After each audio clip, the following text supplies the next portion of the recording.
Alright, so this is our last video, but what I want to make sure that we understand, we've talked about it a couple times, but I want to be real clear. In any survival situation, backyard survival or wilderness survival, our order of needs are important, are shelter, and then water, and then food. That's why we spent so much time on shelter and not getting lost, so we don't have to be stuck outside when we don't want to be. What we're going to do now, I've got a big bag full of stuff right here to talk about when it comes to water. Got my puppy Cedar with me today, and I got a big old thing to talk about food right here.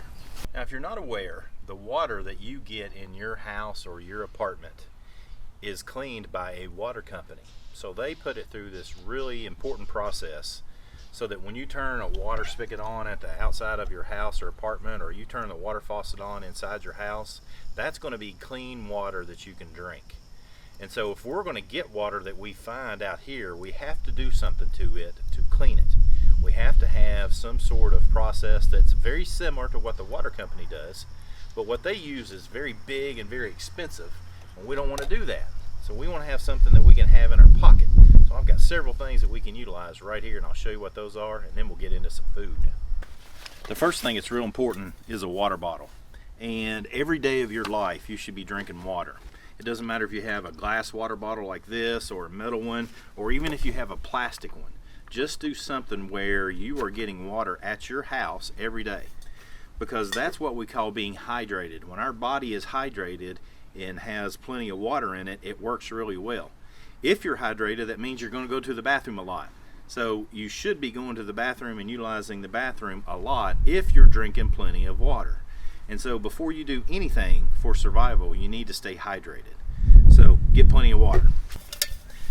Now, sometimes you may have heard that even at your house or your apartment, wherever you live, that there's been a boil water advisory. And that's because something's happened to the water that's going to your house that makes it unclean and not good for you to drink.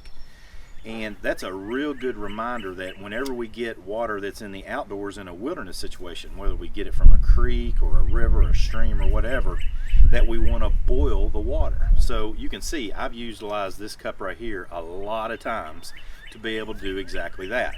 Matter of fact, I usually carry something that looks about like this, a water bottle that fits inside of a cup, and that way I've always got a cup that I can utilize to boil water. Now, when you boil water, there's some funky, yunky stuff in there that called bacteria that is problematic if you take it into your mouth. That's why you should never just go into a creek and just drink water from it. You want to boil it or put it through a filter, and I've got some filters in this bag. I'll show you how they work too. Now, some filters look similar to this. This is a big one. This is called a Sawyer, and the way you utilize this is the same way you utilize a straw. That's what this portion right here is it is utilized just like a straw. So really, I could get dirty water in a cup like this, or maybe even drink from a creek or a river, put this directly down into it and drink through this. And what happens is there's a filtration system inside of this filter that it cleans the water as it comes through and goes into your mouth. You don't have to do anything else to it. You don't have to boil it. You don't have to do anything else to it. You don't have to put any chemicals in it. All you got to do is just drink through here just like a straw. Very simple device, very easy to use. So one of the problems that comes up is it's only useful for one person. Like, I can use it and then this person over here can use it. So is there a way we can get clean water without having just a straw? And I've got something else for that. Now, this is called the squeeze bag. So what you can do with this is you can fill this bag up with water. You can get this from a puddle in your yard or near your house or any place that you can find water. Put it onto the filter by screwing it on, and you literally squeeze the water through here and clean water comes out. And again, you're cleaning the bacterial contaminants that are in the water. That's again some of that funky chunky stuff that's in there. What it also does is that if there's any sort of dirt particles or anything like that, this filter is going to catch all that too, so it doesn't go into your mouth and into your clean water. Now, I've got another device that's actually it's a lot more fun to play with, and it does a very similar action to what this does, but it's set up very different. It's called a water pump. And what I have here is a device where I take this acts as a filter as well, put this down into a water source, and this right here is where clean water is going to come out. So I literally use a pump the water through, and clean water is going to come out. So what I'm going to do is I'm going to get some water and show you how this works, and then we'll move on to food. So let's take some water from our water bottle, put it into our cup, and we'll just pretend for right now that that is dirty water.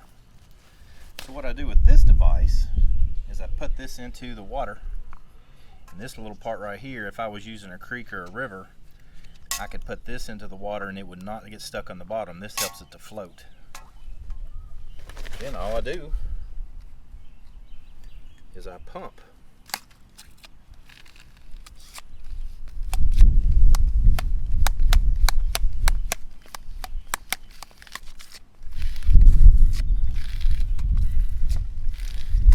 See, if this was dirty water in here, then I would pump that water straight out, and I could collect this into a water bottle, and the water that's coming out of here, even if this was dirty, would be clean coming out this side, because it's going through a huge filter right there. That's what that big compartment right there is a big filter like the one I showed you before. It's just actually much bigger in this big huge hole right here. Now these are water treatment drops, and this is another thing that you don't have to worry about when you use the water at your house, but this is something that sometimes, only sometimes, water companies have to use as well. And if you're going to go on backpacking trips, or you're going to go into a wilderness hiking, and you're going to take water from the woods or in a creek or stream out in a wilderness, this might be something you want to use as well. And so again, that's one of them things you want to discuss with a parent. But as far as backyard survival, being able to have something that you can utilize for water, the best thing that you can have is a good filter and be able to boil the water on the stove at your house. Now you may remember when I mentioned the three things that we need. We need shelter, water, food. And what's important is we need those three things in that order. So if you're in a survival situation, it's very likely that you might get hungry. But it's going to take a lot of days. There's probably some of you out there that sometimes go hungry, and you might not get to eat every day. And you know that you can tough it out and you can handle that, and you're going to be okay. In a survival situation, it's going to be very similar to that. Sometimes you're not going to get to eat food whenever and wherever you want. And so what we need to be able to do is plan our food out right too. What I mean by that is sometimes you can get food like jerky. Beef jerky is a food that you can put in a pack, and it doesn't need to stay in the refrigerator, it doesn't need to stay cool or anything like that, and you can eat it later. Some companies have made backpacker meals. These are meals that you actually carry that are really lightweight. They're dehydrated meals, which means the food was made and then they pulled all the water out of it, so it weighs very little, and all you do is put water in it and heat it up, and it's good. Like this one's spaghetti with meat sauce. They're really good food. Also, what I like to take, real simple like, is just peanut butter. Peanut butter is a fantastic food to take in a wilderness situation or have for survival, because it's got some calories, it's got some protein in it, and those are important things you need to study in school, what that means for you. And it's easy to carry, it doesn't weigh a lot, and you can put it on crackers, you can put it on anything that you like to put peanut butter on, and it's a really good food for that. So peanut butter and crackers is a food that I like to take. Now keep in mind, there's probably a lot of you that are allergic to peanut butter, and you know that you are, or your parents do, or whoever it is that you live with. So if you're going to have that situation, you need to take almond butter or some other alternative. You don't want to take peanut butter. So make sure you know if you're allergic to peanut butter before you utilize something like this. Beyond that, what I'm a big fan of is almonds and nuts and stuff. Again, this might be something you're allergic to, but you can utilize that. They come in small packs or big packs. And then there's all kinds of different bars out there. Protein bars, some are energy bars, granola bars, and any number of different things that some of them are really tasty. Some of them are just really good food and healthy for you. And that way you can find bars that you like the taste of. And these pack up small. This is something you can stick in a pocket, and you can go on a hiking trip. You can go play in the neighborhood if you're allowed to go play in the neighborhood, and that way you have some food for you when you need to get food. Now, how do you know when you're getting hungry? Well, one of the ways that we know we're getting hungry is that our tumblies will still start to rumble, right? We'll start to get that hunger feeling in our stomach. And again, that doesn't mean we have to eat. We're going to die if we feel that way. I've gone a lot of days. I've gone almost a month one time without eating anything. I'm not saying you should do that, but what I am saying is we can live a long time without eating anything.